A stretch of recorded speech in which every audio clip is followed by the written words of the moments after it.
Dieu parle et convoque la terre. Dieu parle et convoque la terre.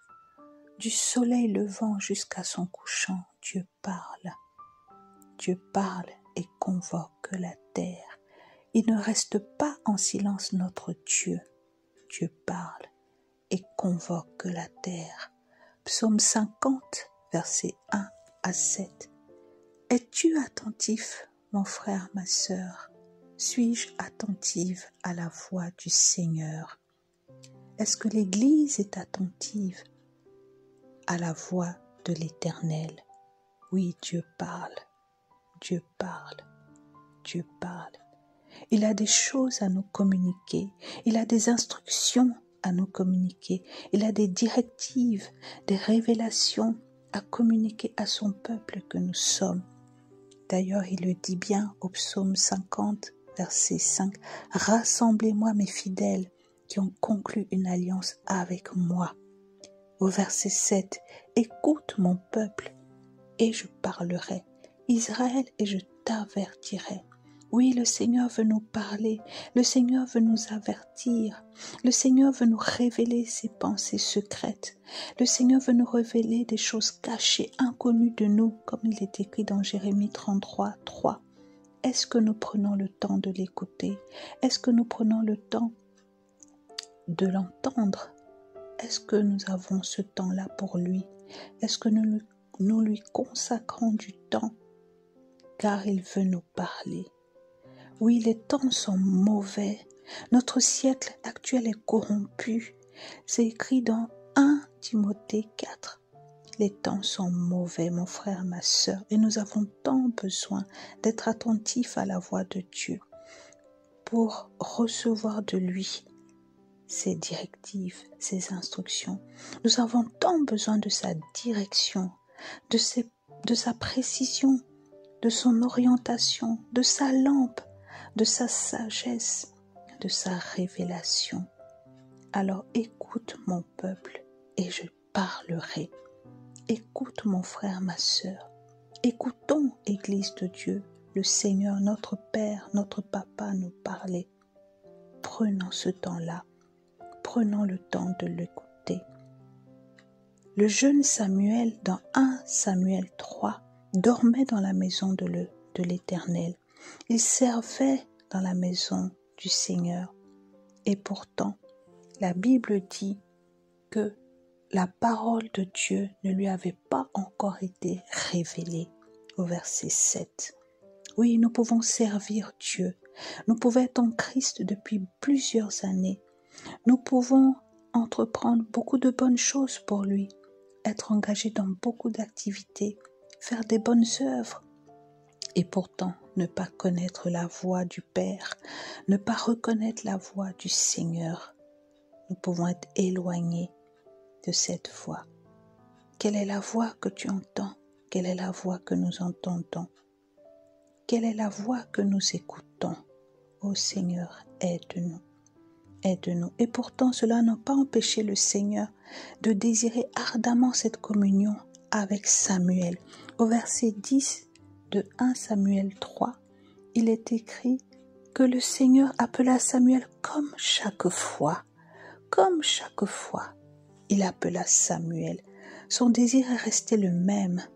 Parler à Samuel, parler à son peuple, nous parler, nous communiquer sa pensée, nous communiquer des choses qui nous sont inconnues. Alors, es-tu attentif? Suis-je attentive? Ô Seigneur, aide-nous.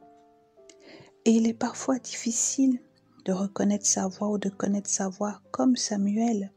La parole ne lui avait pas été révélée et il a eu besoin du sacrificateur Élie pour discerner cette voix. Et aujourd'hui, nous aussi, nous avons besoin d'aide. Et notre aide par excellence, notre allié parfait, notre allié par excellence, c'est le Saint-Esprit, l'Esprit de Jésus, qui seul peut nous aider à entendre la voix de Dieu, à reconnaître la voix de Dieu, à être à l'écoute du Père. D'ailleurs, il est écrit dans 1 Corinthiens 2, 10 que le Saint-Esprit connaît les profondeurs du cœur du Père.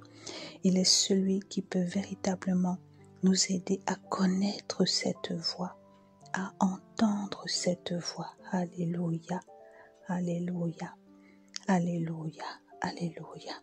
Alors que nous allons bientôt entamer ce mois de mars 2021, je nous invite, frères, sœurs, je nous invite à prendre le temps d'écouter le Seigneur. Nous en avons tellement besoin. Il a dit dans Jean 15, « Sans moi, vous ne pouvez rien faire. Sans lui, nous ne pouvons rien. Sans lui, nous ne pouvons pas aller de l'avant. » Voilà pourquoi nous avons tant besoin de rechercher, à écouter, à entendre sa voix.